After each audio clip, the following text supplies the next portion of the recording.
what I felt about this show and what made it a success. And I got to tell you, something very unusual happened with this show that only could happen in this period of time in the understanding of the art form that we were working with, which is electronic art form of television and mass communication. But what was really interesting is that the writers wrote the piece and really nurtured it and really worked it out. And like you were saying, Ron Moore had a profound understanding of the universe that he created. He was prolific with his understanding of this piece of work. Yeah. Anybody had a problem, they'd go to Ron, and Ron would take them through it. And if he didn't know the answer, together they'd be able to find it. Find it out. Yeah. And they really went for it, okay? So with that understanding, they gave us, right from the conception, beautiful pieces of work.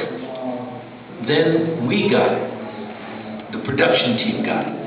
And the set designers, and the production designers, and the wardrobe people, and the extras, and the casting of new characters, and then the production and the camera department, they got into it, and everybody behind the camera, in front of the camera, got into it, and we elevated what the writers had done to a much higher level than they had expected.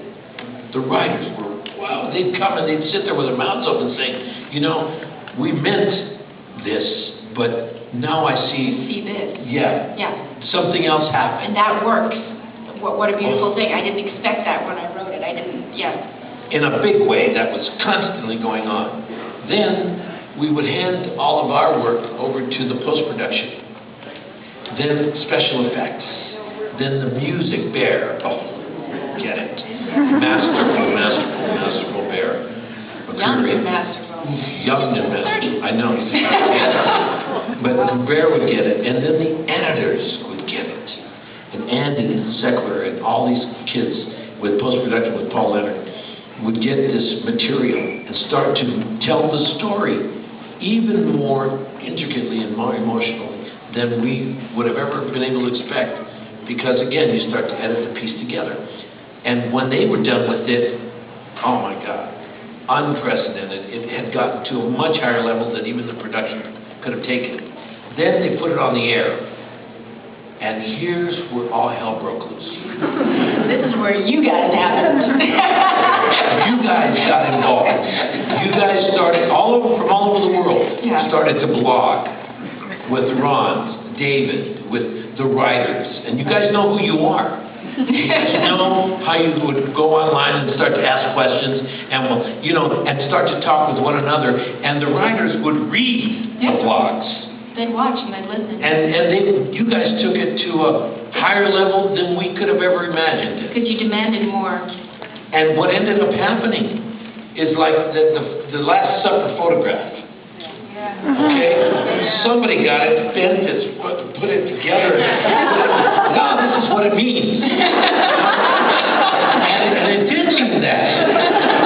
It really works. And these people were finding things out inside of it that were unprecedented and took the whole cosmic journey to a higher level. And that's where the writers started the next time they wrote. They didn't start from their place of the last thing they said. They took into consideration everything that the planet Earth was talking about this program, which could only be done with the internet.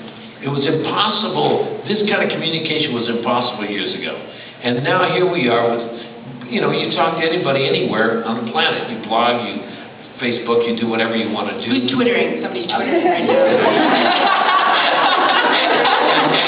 What ends up happening is that we all created an extraordinary experience. And I got to thank you as much as I thank the writers and the post-production team for giving us an incredible amount of understanding and commitment to what this journey was. And I think it becomes, if this isn't the best usage of television, I don't know what to say. Because what we've done in 25 years will be understood. Right now it's like Blade Runner. You cannot say, the day Blade Runner came out, nobody went to see it.